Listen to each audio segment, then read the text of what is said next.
अस्सलाम वालेकुम आल बेबार आल फ्रेंड्स तुम देख सकते हो अल्लाह पाक मुसलमान दा हाल रहमत करम करे। रोज कुछ ना कुछ बंदे बीमार हैं। कल साडा ए सटार खड़े दिया, कल ए बीमारी हस्पताल की बोतल लगे, छोटा भी रहा है ये बड़ा सुता पे और बड़े को बोतल लगे पे।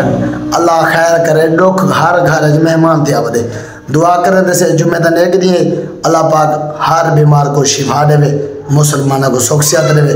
मुसलमान पाक आर्मी पाक फौज जिंदाबाद उन्हें वास्ते दुआई करें दे बैठ से जुम्मे तक नेक डी सदके अल्लाह पाक उन्हें को फतह देवे। इंडिया को एक दफा में चाह गिनो टेंशन ना गिनो ऐसा नौजवान अल्हम्दुलिल्लाह सारी जरूरत होवे ऐसा पाकिस्तान दे खातर अपना एक एक कतरा खून दा दे सकदे से। बाकी तो मुहब्बतन बीमारा वास्ते दुआ कर दे पैसे इंडिया लैंड में एक दफा पुछो तो सब केड़ी कौम नाल पंगा जगे दे। बाकी लव यू थी गया मुहब्बत में दसो।